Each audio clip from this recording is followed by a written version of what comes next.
Hi guys, welcome back on the channel. Today's video is going to be a flip-through review of Orrible Little Men, Large Skirmish Wargaming Through the Ages by Adam FLIPTHROUGH. Before we start, I always mention this is my printing version, my binding version from the office printer. It's not the hard copy of the book, or obviously you can print it in much higher quality. So my first impressions before we start. First of all, I like that this is a complete package. And this is something many wargamings are looking for. You have scenarios, you have characters, you have army lists, you have a very interesting campaign system for ancient, medieval, you can use also for crusades, you have some characters for crusades, firearm if I'm not mistaken. So it's a complete, and obviously fantasy. It's a complete package, you have everything here. There are some small supplements that I will show you. I have the medieval supplement where there are some historical armies that have some characteristics that influence the battlefield. But this is a complete package, and this is something I really like. Now, the second comment is that it's based on familiar concepts, on a path that's successful. I'm not saying this as a criticism. Actually, having familiar concepts and things you've seen before, it's something that is positive in a rule set. You understand it quicker and you can play it quicker. But saying that, there are some very interesting mechanics that I found them quite unique, that are incorporated in this familiar system that spice up the game, as I usually say. So without any delay, let's start the flip through. And here we have Adam FLIPTHROUGH, and we continue with the contents of the rules. And here, what you need to play, you need basically a D6 and a D3. A D3 is basically the D6 divided by 2. Here we have the units, and a unit can be from 5 to 10 models if it's infantry, and from 3 to 6 models if it's cavalry. And obviously the cohesion is that the miniatures have to be one each apart from another, but together all have to be within a 6-inch, let's say, radius. Also, you have characters, you have your commander, your retinue, your leaders, and your captains that are part of your army. And here it's the first rule I really find enjoyable and unique. You have attendants. These attendants, every leader has 2 attendants, so they're personal bodyguards. These attendants have to be wounded first before your leader gets wounded, so the bodyguards are, protecting the leader, are taking any hits from shooting or from hand-to-hand combat. So before you start, or before you can wound your leader, then these attendants have to be wounded first. I like the idea. I like the idea a lot, and it's very historically accurate. And I will go to turn sequence, and quite familiar turn sequence: initiative phase, movement phase, charge phase, shooting phase, and combat phase. Basically, you roll a d6, and who has the highest number decides to take the initiative or give the initiative to their opponents. But with an interesting, let's say, concept here. If both players roll equally for initiative, a random event occurs. That's very, very interesting. I like the idea that if they're all equal, you have a random event. I think this random event is once. It's not that it doesn't continue in the whole battle, but I don't remember very well. So you have a random event of, let's see, an example here, divine intervention. So players roll a d6. The player that rolls the highest gains +1 to the army morale. You have onwards, you have shoot. Obviously you have an extra shooting phase for against your opponent. Thick fog appears, strong winds, and here is setting specific random event, this number 6. So this, you may set it up, but also the rules, I think, if I remember well, they have special random events. So this is quite interesting. I like it. As with the attendance, also this is incorporated in a quite straightforward system, and it gives spice up the game. And why not? I'm saying to everybody, house rule your games. If you like something and it works, house rule it. Why not? In every time that you and your opponent roll the same die for initiative, you can have a random event. You can make it as unpredictable as you want. So after resolving the random event, both players roll again for initiative. So this is the second very interesting rule I like. So we continue with the movement phase. You have 6 inches movement for infantry, 8 for skirmish infantry, 10 for cavalry, 10 for chariots, and artillery units have a maximum movement distance equal to the remaining wounds they may not run. Obviously, you have running for all the units, and it's basically an extra d6 inches to the movement distance. A unit must only run in a straight line and have to declare where they want to run before moving at all. And then here is how close you can move to your opponent. Obviously, you cannot be within 1 inch. And here we have the modifiers and situation of movement. So if you are a pike-armed infantry unit, you have to move -1 inch, and you cannot run, crossing an obstacle, cavalry moving through wooded area, light cavalry running, moving through rough ground, and moving through dangerous terrain. All these are modifiers and some quite interesting mechanics here for specific situations. And now we're talking about the charge phase and the charge distance of units. So the infantry unit has a charge distance of d6 inches, cavalry 2d6, chariots 2d6, and obviously artillery can never charge. Sometimes you may fail your charge by rolling a 1 or a double 1, and that you have to stay in the original position. Then you have situations for charging, like pike-armed units, crossing an obstacle, cavalry charging through wooded areas, charging through rough ground, and charging through dangerous terrain. All these specific situations are explained, how the mechanics were, and the negative modifiers and movement you will get if you are in such a situation. And then we have charge reaction, another familiar concept that the units can react to their opponent's charging. And obviously, if you have a pike unit here, for example, you can brace, and that gives you obviously some more positive modifiers. If you have a missile unit, you can shoot, the last shot before the charge. Then if you have a cavalry unit, you can counter-charge. And if you have a light cavalry unit, you can evade. So all these situations are explained here. Very, as I told you, straightforward mechanics that I like a lot. And then you have impact strikes. That's quite interesting concept. I consider this one of the mechanics that are incorporated and quite unique. So every unit has an impact strike characteristic. So if you're infantry, for every model that is touching, in order for you to fight combat, regardless of the size of the unit, you fight and you roll die according to the models that are in contact with one another, with your opponent. So you get one die for every 4 models in the unit. If you're fanatical, you get a +1 modifier to their impact strikes roll. If you're a cavalry, you get 1 extra die for every 2 models. Chariots, 1 for every enemy model that the chariot is in base contact with. For characters, you have equivalent, and armed with ranged weapons other than javelins and pistols.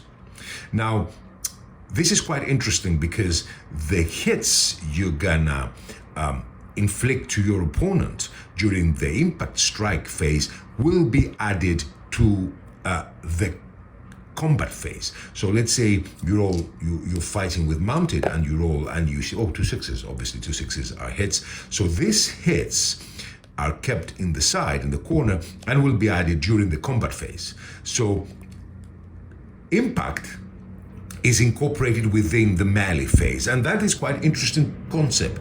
Usually what rules have is that you have the charge phase, where it's a phase on its own, and you remove casualties, and then the units fight melee in the next round. But this impact strikes phase is basically part of the hand-to-hand combat, and the hits you are going to inflict during this phase will be added to the hand-to-hand combat phase. I like the idea, I like the philosophy, it's quite interesting. So if during impact you strike enough casualties to remove, then you have to move your miniatures to the closest opponent. If you wipe them out immediately, then you just consolidate. So if you may be able to wipe out a unit only from impact strikes, and obviously they won't continue in hand-to-hand combat. Now let's go to shooting phase. Shooting is quite straightforward, and you shoot You pick a target, you shoot your opponent. They have a defense roll, and let's go back here, you will see it more interesting. So if you are a bow, you need a +5 to hit up to 12 inches and a 6 from 13 to 24. A carabine +5 and 6, again the same. A crossbow +5 and 6. Handguns 6 and 6. Javelin +5, and you cannot have long range roll. Muskets, pistols and sling. Obviously in some cases, as in longbows for example, archers, you may move and shoot. In other cases you cannot move and shoot, like in crossbows for example. Quite a familiar concept. Also running prevents you from shooting. If you run, you cannot shoot at your opponent, except obviously if you're a crossbowman or longbowman. Then you have characters and shooting.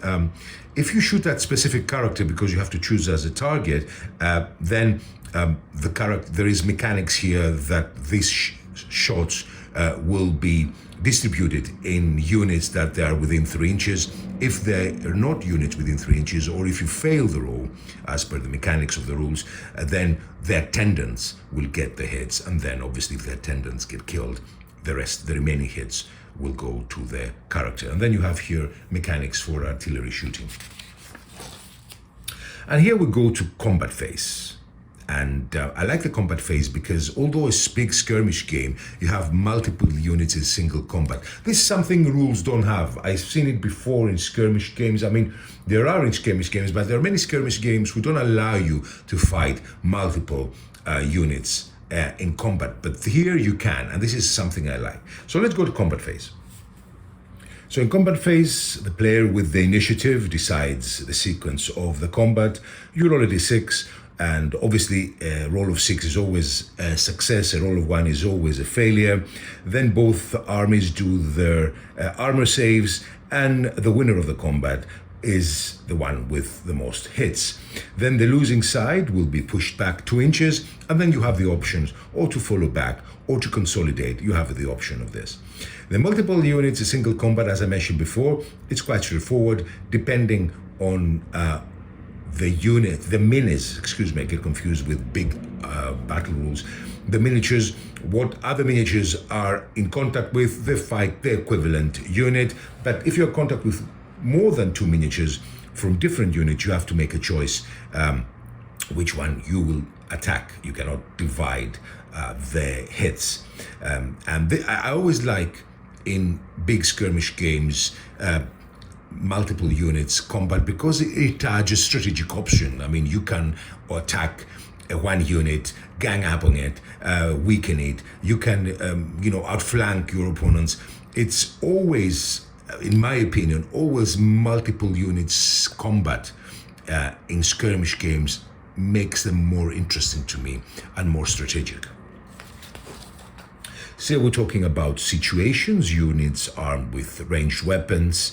They suffer obviously -1 modifier in combat, weaker units. Artillery has some rules. Cavalry and chariot models that did not charge that turn have a negative modifier. Very good idea, because obviously you remember in the 100 Years' War, the impact of the mounted knights was when your opponent was suffering. When the charge stopped and the mounted knights were immobile, they were ganged up by longbowmen, by men-at-arms, and they were slaughtered. So that's a very nice, I think, idea, concept for the rules. Pike armed models, and at least half of the models in one of the units that are fighting in the combat are in rough ground. So you have situations here where you have different combat effects. Then you have characters in combat and optional rules for dueling. So you have dueling rules. I'm not going to go into detail. You have dueling rules that same as you have, for example, in Midgard, where you can challenge your opponent and maybe kill him. And then here we have armor saves. Armor saves, quite straightforward. Whenever a unit suffers hits from shooting or from combat, it rolls an armor save. Otherwise, if it fails, immediately the hit becomes a casualty. So if more casualties are caused during combat, including the impact strikes, as I mentioned before, and the casualties are more than the remaining miniatures of a unit, the extra casualties are ignored. Again, here you have situations. I like these boxes with the situations. It makes the rules quite interesting and specific in circumstances. So cavalry models against units that armed with pikes, obviously you get a -1 modifier for your save. Shots at by unit armed with handgun or muskets, you get a -2. Shots at by units armed with carabine, crossbowman or pistols, you get a -1. At least half of the models in the unit are behind cover, so you have this, and defending an obstacle, you have situations. And here we're talking about wounds. So wounds, some models have more than one wound. Obviously, you just reduce the marker, and from 2 wounds it will go to 1. You don't remove the model. Obviously, this is quite straightforward. And here we have morale. So regarding morale, we have situations where this morale procedure will occur, and this will be when you lose in combat.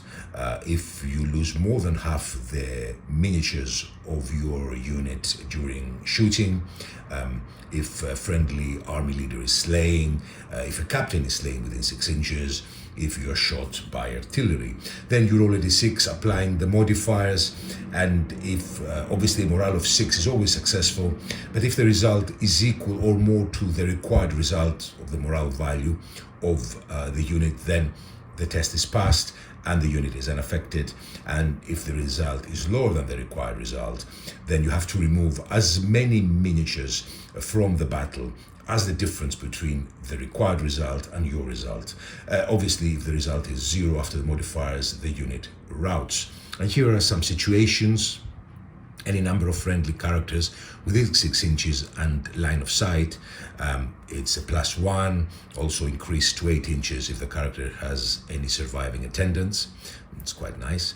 Defeated in combat and cannot back away 2 inches due to being surrounded by enemy models or due to terrain, you get a -1. The friendly army has no surviving characters, a -2. And here we have an example of morale test, and let's read it. So a unit with a morale value of +5 makes a morale test roll when they have been defeated in combat. A friendly character model is within 6 inches of them, providing a +1 modifier to the roll.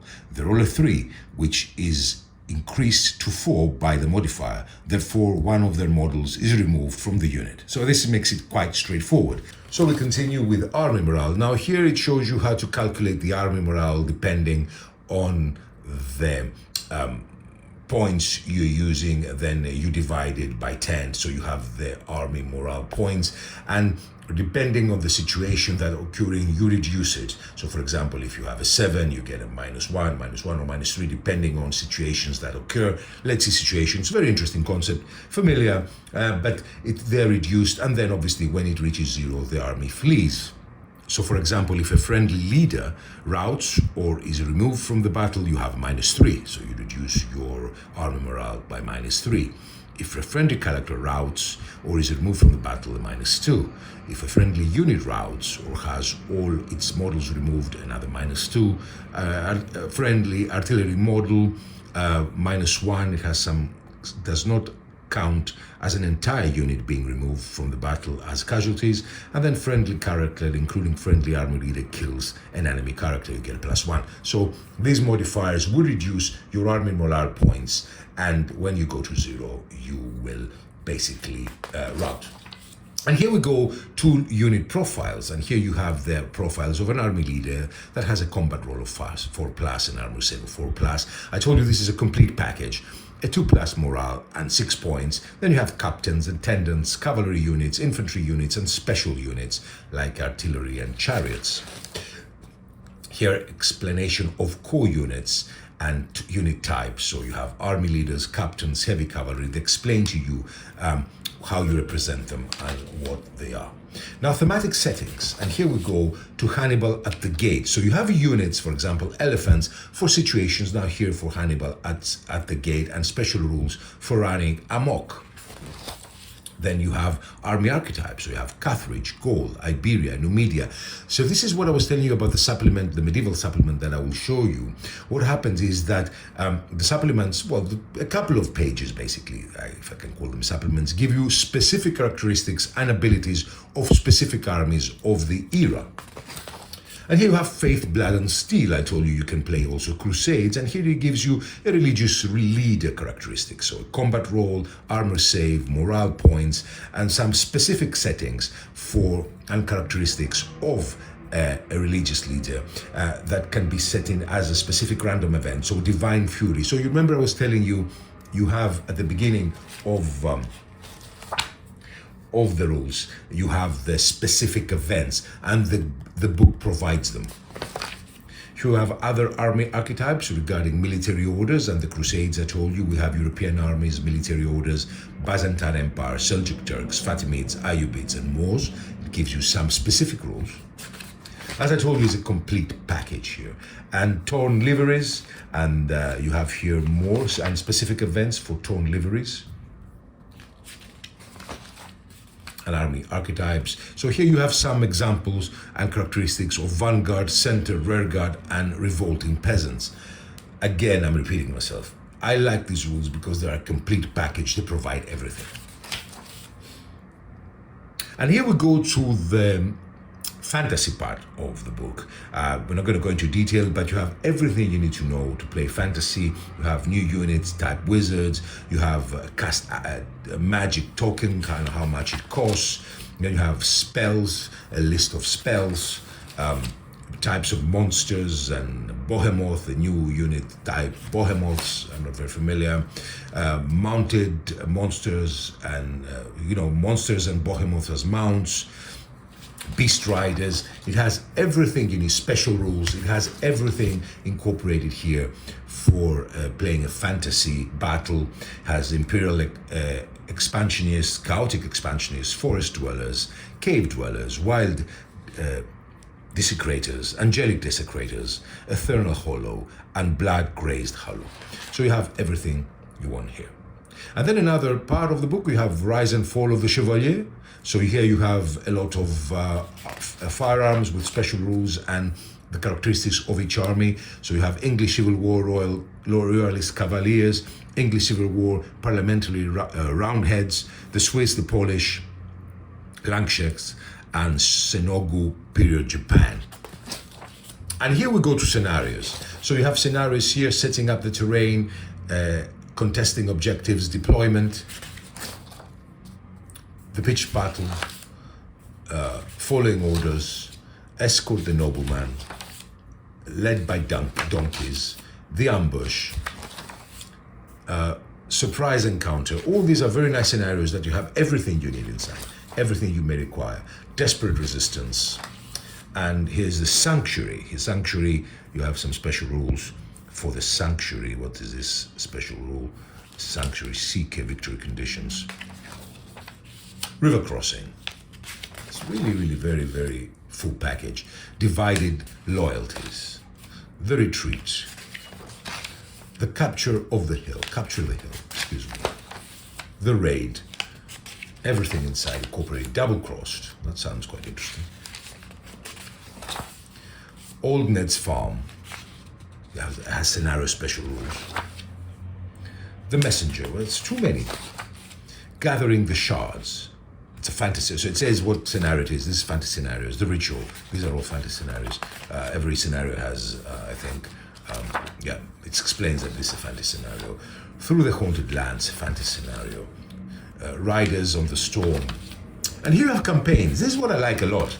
It has a very interesting campaign map and very interesting campaign rules. I really like them. You have how you play the campaign. It's a full package here of how the campaign is played. And here you have characters on the campaign, the personalities. So if you roll 1 and 2, it's a defensive personality, 3 and 4 are level-headed, and 5 and 6 aggressive. So you have characteristics and you play accordingly. And then you have campaign character casualties, explaining how you get casualties in the campaign. It's a really, really complete campaign guide. And here you have solo gaming. Again, very nice solo gaming guide, how you play the game with a solo feel, and explains you personalities, deployment, actions, how you can use these mechanics. Very, very interesting mechanics. Actually, I may incorporate some of them in order to play a solo campaign with the rules.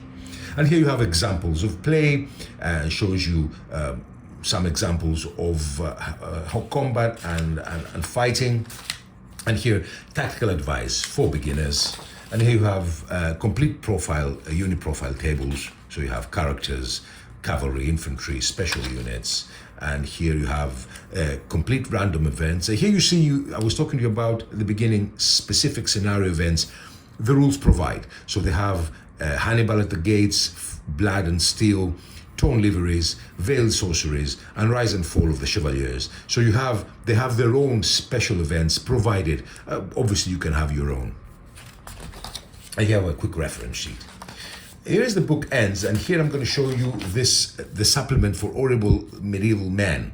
So this is what you get. This is basically 2 pages of special rules. So you get the Burgundians, the English, the French, the Holy Roman Empire, the Irish, the Milanese, the Mongols. Every army has some special characteristic. The Nordic nations, Ottoman Empire, the Scottish, the Spanish, the Venetians, the Welsh. And here you have some special rules, pavises, the Carroccio, barding, and heavy bombard. So these are specific rules for the medieval times that were provided to me by the author. So this is basically when we say you get the supplements, obviously you have for other eras.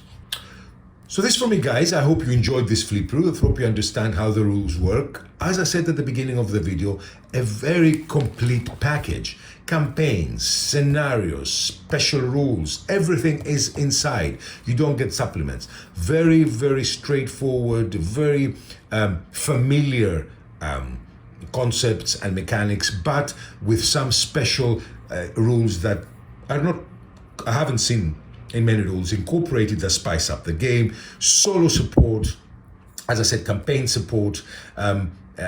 I think this is a complete package, and I really like that it's a large skirmish game. You can fight big battles. I think it's a complete package that I'm sure you're gonna enjoy if you liked what you saw today.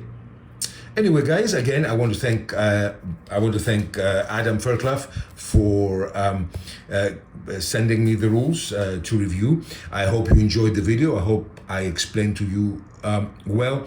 Anything you need to ask or any information, I will have all the links for the rules on the description of the video. Thank you so much for watching, and bye-bye.